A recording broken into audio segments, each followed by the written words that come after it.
Je vous explique l'histoire ça appartenait aux sans-abri. Et c'est devenu, normalement, au départ, c'est un centre de transit. On loge les gens qui sont pressés et on leur donne un logement ailleurs. Alors, depuis qu'ils ont logé les gens, c'était définitif. Par exemple, moi, demain, où M. Kemel va demander un logement, à vous demander, vous sortez des sans-abri, il n'y en a pas. Chaque allée, il y en a 14 logements. Sur 14 logements, l'allée 12, il y en a 8 vides. C'est beaucoup quand même. 8 vides, et les gamins, ils s'amusent dedans. Les caves, ils sont cassées. Et les gens, ils viennent de l'extérieur. Ils sont logés dans nos caves, dans notre appartement. Et chaque fois, il y a une porte qui est cassée. Et les sans-abri, ils viennent et ils murent la porte. On demande que ces appartements, qu'il y ait même des gens qui soient logés, comme ça il n'y aura pas de gamins.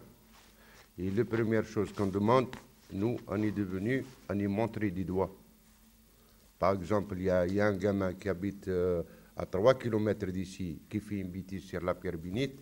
Le premier que vous rencontrez, il va dire, il vient des arcades. Et cette image, on veut l'effacer. Parce qu'il y a des gamins valables. Il ne faut pas dire, il y a des gamins qui ont leur bac, qui sont sérieux, qui travaillent, même qui ne travaillent pas, ils font des choses bien. Il y a des gamins très valables. Il y a 2 ou 3, il y en a sur Pierre Bénite, une quinzaine, que la mairie est au courant, que le commissaire de police est au courant, ils font la loi. Ce n'est pas à nous de ranger. Nous, ce qu'on veut, on veut enlever l'image de mauvais locataires, des mauvais gens. Parce que moi, j'estime que le 90%, c'est des gens qui cherchent qu'à travailler et à rester tranquille. Pour moi, dans la cité, il y a 3 catégories de jeunes. Il y a les bons, il y a les moyens, il y a quelques mauvais, pas beaucoup. Et alors, moi, ce que j'ai peur, c'est celle de milieu. Parce que où ils basculent là, où ils basculent là. S'ils basculent avec les bons, on est sauvé. Si on ne fait rien, ils vont basculer ailleurs. Et c'est là que tout le travail, il doit être fait avec ces jeunes-là qui ont 15-16 ans. Pour faire quelque chose, il faut un local. Que ce soit pour des accompagnateurs, pour des agents de la vie sociale, quoi, qui connaissent mieux la question et le problème. Il faut un local. Mais c'est le local qui n'existe pas. Pourquoi il n'existe pas? Il a existé. Et puis... il y a eu du vandalisme. Il y a eu du vandalisme et tout ça. Alors, les locataires, ils ont dit on a assez. Si à chaque fois il y a vandalisme, c'est nous qui payons. Alors, tout le monde a crié fin, quoi. On en a besoin d'un local. Mais il faut souligner une question aussi. Si le local est ouvert, aucun parent est responsable. Aucun parent prend la responsabilité de ce local. C'est normal qu'il y aura des vandalismes. Et le local est au rez-de-chaussée. Elle attire beaucoup de problèmes. Il y a beaucoup de choses dedans. Alors, le local, c'est bien, mais à condition que chacun entre nous se sent responsable pour ce local. Oui, la responsabilisation de tout le monde, mais c'est ça le problème. On jette pas mais les parents ne peuvent pas être toujours derrière les jeunes. Normalement, quand un enfant reçoit ses amis dans cette salle, oui, on sait que les jeunes, ils sont réunis dans cette salle, il faut que chacun un parent passe au moins voir ce qu'ils font. Mais les jeunes, ils ont besoin d'être quand même tenus, oui, encadrés, surveillés, quoi. Surveillés. Parce que, vous savez, là, moi, j'habite dans la... J'ai jamais dit, mais ça m'a resté en problème. Sur le cœur, parce que l'année dernière, il y a 2 ans, il y avait une descente de gendarmes, de CRS dans notre allée à nous. Vous savez, en face de sa maman, une personne âgée. J'ouvre la porte, il y avait un CRS, je ne sais pas vous dire, qui fait 1 mètre ou 2 mètres. Alors, il m'a demandé une échelle pour voir qu'est-ce qu'il y a dans le toit. Dans la trappe. Alors, quand il a sorti je vous dis pas ce qu'il a sorti du toit, moi j'ai eu honte. Bien sûr, oui, mais c'est... Je vous dis franchement, j'ai eu honte. Parce que c'est vrai qu'il faut que nous tous, on ne dit pas que c'est tel enfant, tel enfant, que nous tous, qu'on se mette d'accord sur un point pour aider cette jeune. Surtout de 6 ans, 8 ans, c'est ça qui est le problème. C'est pendant qu'on est dans la salle, et moi, par exemple, je fais une petite tournée comme ça la nuit pour surveiller, pour voir, pour encadrer, je ne sais pas. Ils vont voir ça d'un mauvais œil, quoi. Monsieur Majoub, il vient nous surveiller déjà ce qu'ils disent toujours. Pour moi, personnellement, je parle. Alors, ce que je veux, moi, c'est qu'on arrive ensemble, entre nous, les grands, les parents, je veux dire, et les jeunes, à faire un petit pas chacun de son côté pour se rencontrer, pour casser ce mur des craintes. On parle que des arcades. Moi, pour que le quartier marche bien, il faut tout englober. Tout englober, tout. Il faut amener les jeunes du soleil, il faut amener les jeunes du bleu. Pour moi, si on ne défend pas les arcades, nous on défend Pierre Bénite. Oui. Et là, et si on ne fait pas des rencontres avec les parents du soleil, les parents du bleu, les parents des gris, les parents des arcades, et les jeunes pareil, si on ne fait pas table ronde avec tout le monde des entours, on ne s'en sortira pas. Alors en ce moment-là, chacun défend son bâtiment, ça devient la Bosnie là. Il faut qu'on défende Pierre Bénite. Moi, j'aurais aucune différence entre les arcades, ou les bleus, ou les gris, soleil, ou le soleil. Pour moi, je défends Pierre Bénite. Ce que vous dites, c'est vrai. Les soleils, ils ont des concierges. Vous ne pouvez pas aller même dans les allées, dans les autres allées. Si le gardien trouve des jeunes groupés dans les allées, il les met dehors. Les grilles, les logements de l'OPAC, c'est pareil. C'est que nous manque à nous, quoi. Il n'y a que chez nous où c'est libre. L'autre soir, je suis partie de la Réunion, quand on était en Réunion, et ça, c'est pas n'importe quoi. Il y a des jeunes, je vous dis franchement, et je vous l'informe, qu'ils habitent, je ne connais pas sur Pierre Bénite. Dans l'allée 20, assis dans les escaliers. Alors, je leur avais dit bonjour, parce que moi, c'est vrai, je dis franchement, je me suis arrêtée, et je leur avais dit bonjour. J'ai dit bonjour, j'ai monté, et ma fille est arrivée après moi. Alors, elle a vu ce qu'elle a vu. C'est pas la peine que je répète. Ils lui ont dit, bonjour quand même. Elle leur avait dit bonjour. Elle a dit, quand tu montes, tu dis à ta mère qu'on est en train de faire ce qu'on veut dans l'allée. Maintenant, la mairie, elle a baissé les mains et elle ne peut rien faire pour nous. On a parlé pas mal de fois avec le maire. On lui a dit qu'il y en avait pas mal des appartements qui sont vides. Il a dit, je ne peux rien faire. Si c'est le maire, il ne peut rien faire pour nous, pour loger les appartements qui sont vides, je ne sais pas, nous, comment on va faire avec eux. C'est ça le problème. Parce ça, que c'est un vrai problème. Chacun jette le ballon du côté de l'autre. Ouais. Le service HLM, il dit que ce n'est pas à moi, parce que c'est la mairie qui s'oppose pour donner ces appartements vides. La mairie, de son côté, elle dit non, c'est les services HLM qui s'opposent à ça parce que assez de vandalisme ne veut pas dépenser tous les loyers, tout ça, dans la réparation des... Alors, c'est ça notre problème. Il faut le dire honnêtement. Les Français ne viennent pas habiter là. Oui, ça...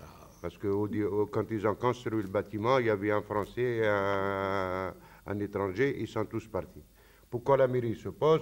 Parce que les candidatures qui viennent se loger, ils sont tous d'origine maghrébine, d'origine chinoise. Alors, il se pose... Asiatique, excusez-moi. Oui.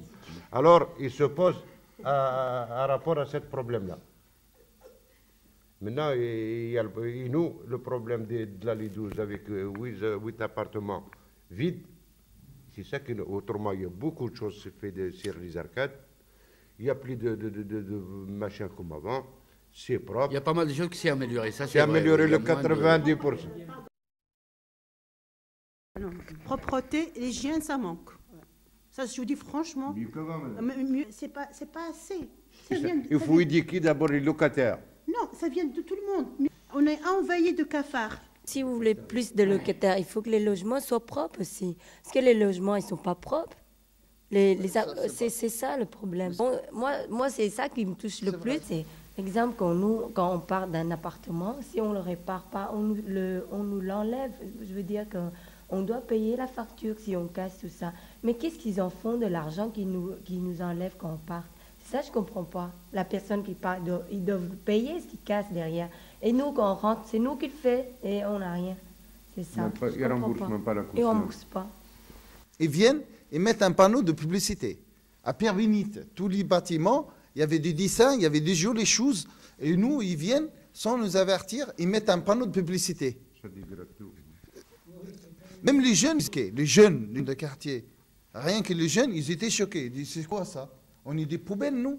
Ils viennent mettre des panneaux de publicité pour gagner de l'argent sur nous. Et on voyait un bâtiment à l'intérieur, c'est une poubellerie. Moi, lorsque je ramène un ami avec moi dans un foyer propre et tout, je suis fier. Alors que, comme elle a dit Mme Bendouab et tout le monde presque, des fois, hein, même un ami nous propose de nous accompagner, nous, quoi, dans ma maison. J'hésite et j'essaie d'échapper à sa demande, quoi. Parce que maintenant, à l'extérieur, c'est joli et tout, mais à l'intérieur, les hauts, les escaliers, tout ça, des placards d'armoires cassés, des armoires de VDF et tout ça, des écritures vraiment, des graffitis vraiment qui font vraiment honte à des pierres. Une fois, il n'y avait pas de chauffage. Il n'y avait pas de chauffage chez nous. On était à la mairie. C'est toutes les années. Ouais. Non, on a fait une manifestation. Manifestation à la mairie. À la mairie, avec des femmes et tout. Eh bien, le maire, il a parlé et le chauffage est venu. En 86, ils ont fait les duplex, ils ont agrandi les logements pour les familles qui étaient trop nombreuses. Et ils ont fait déménager d'autres. Après, c'était un moment très bien. On disait, ça y est, la cité se met en main. Et à un moment, ça y est, il y a des vides. Quand ça commence, il y a des cassures partout. Ils ont créé au début le comité de locataires, au début, de 86 à 87, les gens ils ont bougé, ils ont essayé de faire comment s'en sortir du problème. Ce qui a été fait ces derniers temps, c'était la réhabilitation de l'extérieur. Le problème de boîte aux lettres, c'était réglé. Le parking, parce qu'on avait beaucoup de problèmes de parking aussi. Il y a les montées des allées, elles étaient refaites quand même par les jeunes des arcades pendant un été. Ils ont travaillé tous les 18-20 ans. Ils ont travaillé tous les vacances. Mais là, ça fait tout resté. Rien n'avance. C'est vrai qu'il y a des dégradations importantes dans l'intérieur des allées. Mais on ne peut pas surveiller, nous, ce qui se passe la nuit dans ces allées.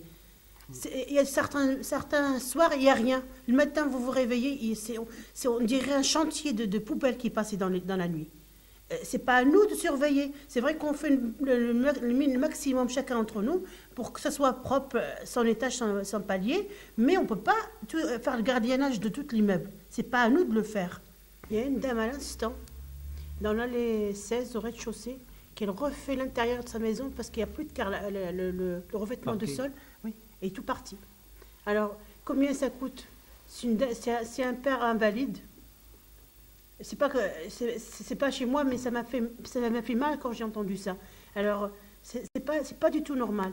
Si on continue comme ça, tous les rez-de-chaussée, c'est inhabitable quand même, à cause de l'humidité. Il faut que le maire nous aide, même avec sa parole qui exige des sans-abri ou l'HLM, ce que vous voulez, qu'il y a au moins une réunion par an avec eux. Nous, on ne les voit jamais, ces gens-là. Ils ont des employés qui passent dans ils disent même pas de voiture, ils disent tout va bien, ils parlent avec l'entreprise, tout va bien, ils sont ici. Nous, on veut le responsable, qu'on a une réunion avec lui, qu'on peut s'exprimer. C'était faisable que le maire nous donne la main. Ils exigent, ils envoient des lettres à l'HLM, au directeur qui vient, on fait des réunions avec eux. Nous, on veut réunion dans tous les domaines. On veut réunion avec le directeur d'HLM, avec le maire, avec le commissaire de police, avec tous les gens intéressés. Parce que ces gens-là, on en parle, peut-être ils ne savent pas ce qui se passe, mais nous, avec notre contact avec le bâtiment, on peut leur dire ce qui se passe. Notre problème, c'est de payer notre loyer. Il ne faut pas être en retard. Il arrive le 30, tu balances ton chèque. C'est vrai que le loyer, c'est un problème. Parce que pas mal de fois, comme là, je suis en arrêt de travail, j'ai reçu une lettre recommandée pour mon loyer. Parce que j'attends mes indemnités. Je ne peux pas payer le loyer. J'ai reçu une lettre, j'ai téléphoné, je leur avais dit, moi, je ne vous paye pas le loyer, je n'ai pas de retard. Mais je vous le paye quand j'ai reçu de quoi payer. Alors, eux, ils savent bien réclamer par lettre recommandée pour un retard de 3 jours. Mais quand on réclame ce qu'il y a à refaire, ce qu'il y a à revoir, on n'a jamais rien. Alors, si nous, on se met tous d'accord, on ne paiera pas un loyer un mois, on va voir ce qu'ils vont faire. C'est ça qu'il faut c'est ça qu'on doit réfléchir. C'est un problème de génération. On peut pas. Nous, il ne faut pas accuser ni les jeunes ni les vieux. Nous, on a une mentalité. Eux, ils ont une mentalité. il n'arrive pas à s'approcher. Il y a une barrière. Il y a une barrière énorme. Même avec son propre père, il y a une barrière. Il y a une barrière. Prends l'exemple, toi tu rentres, tu parles avec ton fils sur ce qui se passe dans le monde ou ce qui se passe en France ou partout. Vous n'allez pas tomber d'accord parce que lui, il a un point de vue. Parce que lui, quand même, il a fait des études, il a un point de vue plus développé. Nous, on a un peu de retard quand même, on ne comprend pas les choses comme ils comprennent eux. Vous voyez, il rentre le soir vers 7 heures, il est fatigué. Les enfants, ils ont fait leur devoir ou ils dorment. Alors, si on avait fait un effort d'interroger notre enfant à retour à domicile, comment il s'est passé sa journée, comment il s'est passé sa journée quand il est petit, il prendra cette habitude à discuter avec les parents. C'est vrai que les jeunes, c'est pas facile. Pour éduquer des jeunes, faut avoir de la patience. Dans notre génération maghrébine, ça, je le dis, je le redis, ça nous manque de dialogue. Et il faut les entourer. Il faut des gens à Abidjan ou des éducateurs sur le cité et former la génération renouvelle. La nouvelle génération, qui prennent le relais, parce que nous, on ne va pas continuer toute notre vie comme ça. Il faut bien qu'ils prennent, eux, en main les choses, les problèmes quotidiens, les choses qui nous entourent, la sécurité.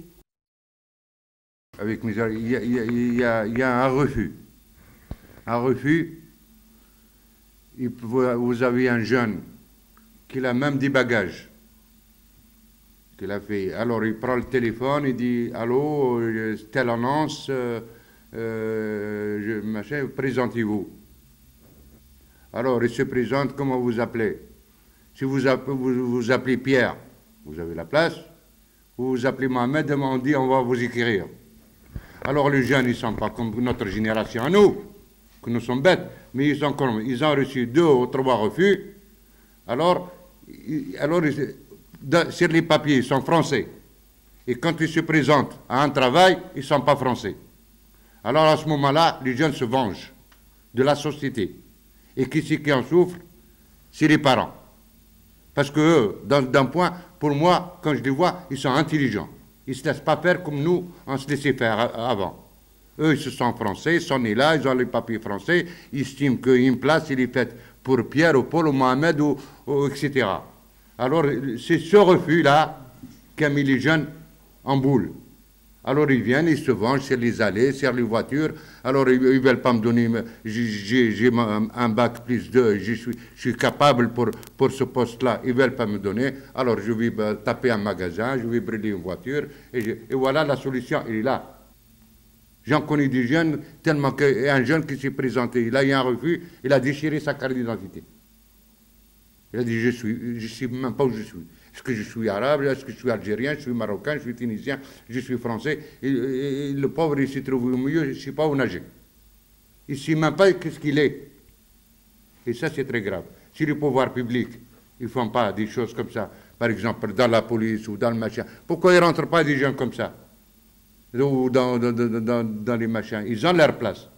Ils ont été toujours aussi le refus. C'est vrai ça. Par contre, je dis un truc, dans notre société, on a eu des jeunes, des gens qui étaient bien placés. Même on a eu des jeunes qui étaient experts comptables, étaient commissaires de compte. C'est pas expert comptable, c'était commissaire de compte. Mais une fois, j'étais avec lui à Oula, il cherchait des boulots à l'époque. Il avait Bac plus 5. Il cherchait des boulots, on a été à Oula. La dame, elle a trouvé des boulots, elle a téléphoné au patron.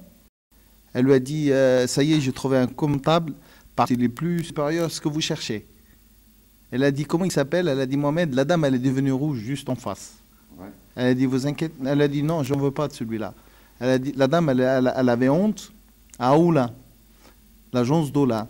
La dame, elle avait honte, elle a dit, vous inquiétez pas, je trouverai des boulots. Le gars, il était intelligent, il a dit, j'ai compris, madame. Elle est partie à l'IMPE, comme ils l'ont dit, il fallait s'inscrire à l'IMPE, vous êtes syndic. Elle est partie, elle a attendu, c'était son tour. Elle lui a dit, qu'est-ce que vous voulez? Elle a dit, je vais m'inscrire. Elle a dit, vous cherchez quelle formation? Elle a dit, je suis diplômée, j'ai un diplôme d'infirmière. Elle a dit, Ils ont commencé à rigoler d'une manière bizarre. Elle a dit, bah, vous savez, nous, on ne peut pas s'occuper de vous, vous êtes assez formés. Alors là, en ce moment, elle fait des ménages. Et maintenant, il y a un an de ça dégrade plus en plus. Depuis qu'il s'est commencé à vider, les gens, même les jeunes, ils disent, regardez comment on vit. Regardez comment le bâtiment commence à dégrader plus en plus. Parce qu'eux, ils s'en foutent. Ils n'ont pas de respect pour les grands-parents. Nous, on s'en fout. On va casser, on va faire. On lutte depuis tant d'années, on est comme si on mettait l'eau dans le sable. On n'a rien obtenu. Alors eux, ils disent, pourquoi nous, on se met dans le même bain? Vous avez, ça fait tant d'années que vous luttez, vous battez, il n'y a rien. Alors nous, on n'a rien, on peut rien faire. C'est vrai, c'est vrai. Pas rien. Mais la cité, le problème de la cité, je suis complètement pas d'accord. Je suis pas d'accord pour ça. Parce que c'est nous qu'on habitons dans la cité. Quand c'est cassé et sale, c'est nous. Le vandalisme, c'est pour nous. C'est mal propre pour nous. Il faut nettoyer à l'intérieur parce qu'avant, à l'extérieur, c'était sale. Il y avait des gens, ils ramènent des voitures, on met des voitures bavées, cassées, et les gens, ils ramènent des voitures, ils démontent des voitures, ils font des vidanges, ils laissent aller parce que c'était sale. Il n'y a rien qui est fait. Actuellement, c'est bien fait, aucune voiture. Aucune voiture. Et même les gens qui font des vidanges, ils nettoient leur voiture et tout, et ils nettoient derrière, parce que c'est propre. Si à l'intérieur c'est propre, eh ben je pense qu'ils font pareil.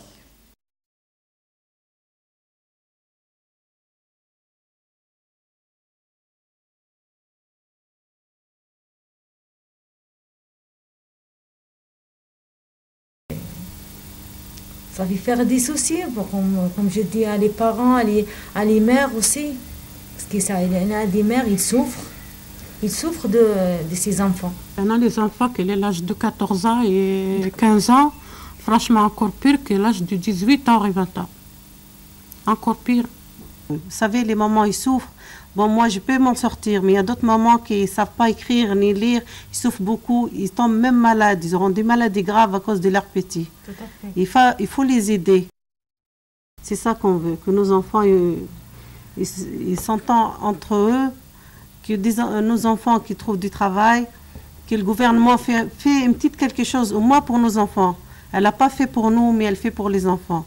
Le gouvernement n'a rien fait jusqu'à maintenant. Elle nous a mis dans un sac à oublier, dans les oublis, dans des archives. Et j'ai une fille là, qui passe cette année son bac. Elle me dit, pourquoi je passe mon bac, maman? Tu sais, il y en a qui ont bac plus 5, bac plus 6, ils travaillent, ils ne trouvent pas de boulot. C'est pas moi que je vais les trouver. Ça décourage nos enfants. Et ici, les Maghrébins, ils manquent beaucoup de choses pour leurs enfants. Il faut aider les enfants. Même, par exemple, un stage, une réunion pour parler, discuter avec eux, pour poser des questions. Ça fait du bien. Ça fait du bien pour eux. J'ai essayé mon fils la semaine passée. Jocelyne Abjan, elle a parlé avec lui. Et ça fait, maintenant, je sens, ça fait 2 jours, il est bien. Des pères qui ne dialoguent pas, hein, qui ne parlent pas avec les enfants. Oui, tout à fait. Voilà, il n'y a que la maman qui souffre et elle reçoit tout. Et le papa, bon, il laisse tout entre les mains de la maman. Et la maman, ben, si elle arrive pour s'en sortir de les problèmes, si elle n'arrive pas, qu'est-ce qu'elle va faire? Les pères, ils partent au travail. Et la mère, c'est elle qui souffre. Elle ne comprend pas, elle ne parle pas bien le français. Elle a peur aussi de son mari. Parce qu'il y a des mamans qui, par exemple, son fils, un jour, il a fait une petite bêtise. Ben, elle reste toujours avoir peur de la police, de cette petite bêtise. Elle est renfermée sur elle. Elle a tout le temps, même quelqu'un frappe à la porte, voilà, la police qui sont arrivés. C'est vrai ça. Moi, je veux beaucoup de familles qui ont ça. Et le papa, il frappe le petit, il voit pas, il veut pas discuter avec lui. C'est quoi qui l'a poussé à faire ça? Je pense que c'est pas la faute aux parents que l'enfant tombe un délinquant, parce que moi, je vois beaucoup, les parents, ils sont des familles bien, des familles honnêtes, ils sont propres, ils n'ont jamais eu de problème. L'enfant, dès qu'il grandit, il fait un pas dehors, voilà, il commence à fréquenter n'importe qui. Il tombe dans la délinquance. Les parents, ils font de leur mieux de le sauver, de faire quoi que ce soit pour l'éloigner. Des fois ça réussit, des fois ça réussit pas. Moi j'ai une voisine, je la connais, elle a un enfant de 15 ans, 16 ans admettons, c'est un garçon, ben elle en a marre la pauvre, elle se plaint tout le temps. Voilà, elle me dit j'en ai marre, je sais qu'un jour il va être embarqué par la police. Je lui dis pourquoi? Elle me dit parce que mauvaise fréquentation, il est tout le temps vers le local, il est tout le temps avec des garçons plus grands que lui. Et une fois elle est venue chez moi, elle a sonné, elle m'a dit viens avec moi, faire semblant que je vais téléphoner. Et je suis allée avec elle, son fils il était avec des jeunes de 22, 23, 24 ans. Et elle a tellement peur pour son fils. Elle lui a dit viens maintenant tu rentres. J'ai téléphoné, elle n'avait même pas une carte téléphonique, elle est rentrée dans la cabine comme ça, elle restait un petit moment, après elle appelait son fils. Je souffre avec mes enfants, mais ils ne m'écoutent pas quand je parle dans le vent. Ils écoutent les autres, ils ne m'écoutent pas moi. Ils sont des jeunes, ils sont nés ici, et aussi ils ne tournent pas leur pays. Moi je pense ça.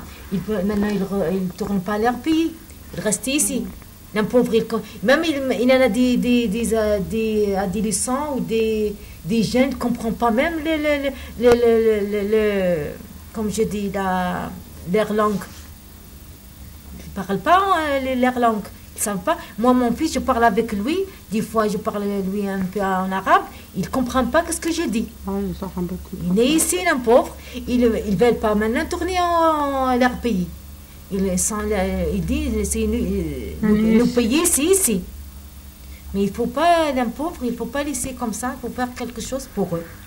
Moi, j'en ai un garçon à l'âge de 14 ans, j'ai des cadres, français, algérien. Il me dit, moi j'ai français, je suis pas algérienne, moi.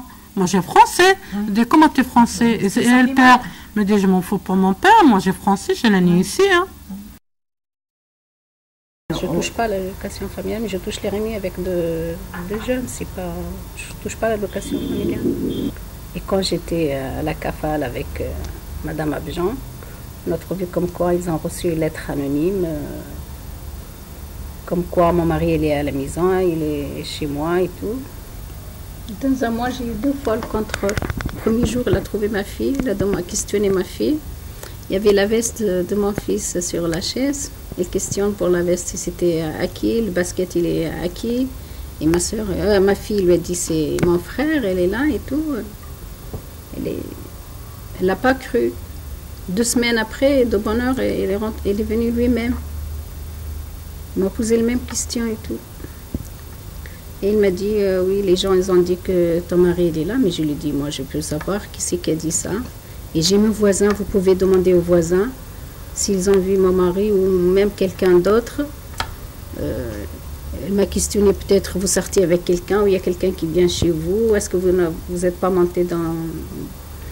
Qui c'est qui vous prennent pour faire les courses, tout ça. Mais je lui ai dit, comment j'ai pas le droit, comme je vis seule, j'ai pas le droit de monter dans une voiture, tout ça. Elle m'a dit, oui, parce qu'on ne sait jamais si vous avez quelqu'un qui travaille ou donne de l'argent. J'ai 2 fois ou 3 fois à l'occasion. J'ai parlé avec Madame Abjan, elle est partie avec moi à la CAFA. On remet les remis comme d'habitude, au 3 mois.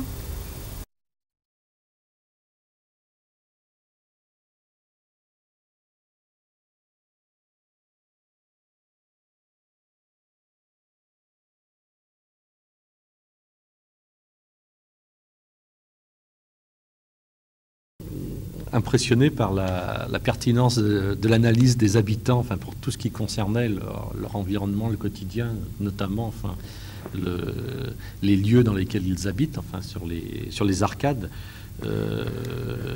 par exemple sur ce qu'ils disent en termes de la représentation extérieure des habitants des arcades et cette discrimination, enfin, donc et aussi une demande de mixité sociale au niveau des quartiers. Enfin, je crois que c'est effectivement bien analysé. Aussi, ce problème de la gestion de la vacance, en disant il y a une vacance, ça nous pose problème. D'ailleurs, il renvoie aussi à un discours officiel qui serait assez ambigu sur ça, parce qu'avec l'ANDER, le bailleur nous dit ça, le maire nous dit ça, donc finalement, Et, eux, ils subissent une vacance et quand même ils se posent la question de savoir si elle est organisée ou pas, enfin, d'une certaine façon. Et ça, je pense qu'il y a certainement une analyse très, très pertinente de ça. Des choses aussi certainement très justes sur la demande d'un concierge et le problème de l'entretien des espaces communs. Et je trouvais que c'était intéressant aussi la relation qui était faite en disant, vous voyez, quand on nous met un équipement de qualité, il est respecté. Je dois dire, ce qui m'a beaucoup touchée, c'est aussi d'avoir des citoyens en face de nous qui réfléchissent, qui ont des solutions. C'est en cela aussi où ça touche, je crois. Je crois que des éléments de réponse, ils nous en ont donné aussi. Et c'est ce que j'ai noté dans... Il faut qu'on se rencontre. Il y a un père qui a dit, il faut qu'on se rencontre, il faut qu'on rencontre nos jeunes. Une dame aussi a dit, au soleil ça se passe mieux parce qu'il y a des gardiens. Je crois qu'aussi, il repose toute la question de la présence humaine qu'on a effacée peut-être toutes ces années, hein, en mettant moins de gardiens, ou en faisant faire maintenant le ménage par des sociétés qui ne font que passer. Il y a des côtés récurrents et négatifs absolument inadmissibles. Et ce qui peut expliquer aussi qu'à des moments, que ce soit du côté des habitants comme du côté de la ville, qu'on a tendance ou avoir des accès de colère, je dirais, un peu extrêmes, ou de baisser les bras à d'autres moments. C'est entre autres dans la gestion et dans les rapports avec le bailleur. Enfin, la volonté, c'est que ces habitants, et on le voit, on y en partie réussi, enfin pas la ville, globalement, tous ensemble, à ce que ces habitants fassent partie de la ville, mais en même temps, ils se sentent bien quand même quelque part différents. Et ça, on n'y a pas véritablement répondu, et malgré une volonté, des projets de la part des sans-abri, des projets en commun et en partenariat, et avec lesquels il y a toujours eu les plus grandes difficultés à travailler dans ce partenariat. Moi, j'ai été très intéressé, comme monsieur le préfet, de la possibilité des personnes de situer leurs problèmes, de les énoncer et de dialoguer ensemble. Mais c'est vrai que quand on regarde le film, on a l'impression de voir une histoire qui progressivement s'enferme dans tout un tas de problèmes inextricables. Et c'est ça qui est en même temps source de réflexion importante, avec effectivement quelques avancées qui sont essentiellement, il faut qu'on dialogue. Petite chose, effectivement, par rapport à ces énormes problèmes que chacun essaye de cerner ici. Et on a l'impression progressivement que tous les morceaux d'un puzzle sont mis en place de telle façon que le problème ne puisse plus bouger et être traité globalement. Aujourd'hui, enfin, ce que les pouvoirs publics, c'est les personnes qui étaient intéressées, c'est à partir donc le foyer Notre-Dame des Sans-Abri par l'intermédiaire de la SA Gabriel Rosset, le Conseil général, la communauté urbaine et l'État par rapport à une SA qui avait des difficultés financières, c'est sûr, moins de 3000 logements et des logements avec des publics très en difficulté. Donc le problème, bien évidemment, après de la solvabilité de l'organisme existe forcément, et le choix de faire rentrer comme actionnaire majoritaire donc le Pacte du Rhône, qui lui arrive avec un savoir-faire hérité de la gestion de plus de 30 000 logements. Donc je pense que sur le plan technique, il y a des choses qui vont pouvoir évoluer dans la mesure où pour assurer semble-t-il, un plus grand équilibre de peuplement, on est obligé de faire le choix de la vacance. Ça repose aussi le problème de l'équilibre financier. Donc il faut véritablement aussi que l'on se pose la question, parce qu'il y a aussi des comportements de nos concitoyens que les habitants pointent bien en disant les Français ne veulent pas venir. Donc comment on arrive à réintroduire de la mixité sociale au-delà d'interventions techniques, hein. C'est des réponses qui sont plus lourdes que donner effectivement des coups de peinture. Alors moi je crois à des dispositifs qui effectivement remettent l'homme, enfin une parole d'adulte, enfin une parole de l'homme dans les quartiers, à travers la présence de gardiens, à travers la gestion sociale de proximité, à travers l'accompagnement social. Et ce que j'entends à travers tout ce qui vient d'être dit, c'est un désarroi un peu différent de celui des habitants, mais c'est tout de même un désarroi face à l'immensité des questions qui sont posées. Et je crois qu'il faut qu'on admette une certaine, peut-être une impuissance jusqu'à maintenant, en tout cas, accepter une forme d'humilité face à tous les problèmes qui sont pointés là, qui sont soulevés, et comment arriver à terme, construire avec ces personnes des réponses qui pourront amener effectivement un peu de cohérence, un peu de cohésion sur les territoires. Je pense que ce film n'aurait pas pu se faire s'il n'y avait pas eu toute une démarche dans l'accompagnement social sur Pierre-Bénite. Cette démarche a commencé en 1993 par le projet global d'accompagnement social des Arcades, qui était initié par Jocelyne Abjean. Ensuite, ce projet a été suivi des groupes focaux discussions auxquels j'ai participé. Par la suite, en 1997, Pierre-Bénite a été site pilote en ce qui concerne le programme global d'accompagnement des publics les plus en difficulté. Elle avait pour but de favoriser l'expression collective des habitants et l'émergence de projets. Et pour des raisons diverses, elle a dû s'interrompre en décembre 1998. C'est vrai que je crois que le bilan de ces dernières années, quand même, on a fait un effort, on a essayé de travailler avec les populations. On l'a mal fait quand même. Hein. Le bilan n'est pas très positif. Hein. Mais on a quand même tenté de le faire avec eux. Et quelque part, je crois que tout doucement, ils arrivent à prendre la parole, beaucoup mieux qu'avant. Et pour l'avenir, je crois, parce que c'est ce qui est intéressant peut-être l'échange d'aujourd'hui, c'est que je crois qu'on doit encore se re-questionner et redéfinir la place de chacun et quelle place on laisse aux habitants de Pierre-Bénite, et notamment ceux qui sont le plus en difficulté. Et que je crois que quelquefois, ils ne prennent pas suffisamment de place parce que nous, on en prend trop encore. Et là-dessus, je veux dire qu'on a quelquefois passé beaucoup de temps en réunion. Et c'est vrai que j'ai quand même 52 ans et pas mal de vie professionnelle. Et j'ai reçu encore une leçon cette semaine extraordinaire d'une famille que j'ai pris le temps d'écouter. Et je crois que là-dessus, c'est ce que me renvoie cette parole des habitants, c'est de se dire qu'il faut qu'encore on se re-questionne à nouveau sur notre façon de travailler.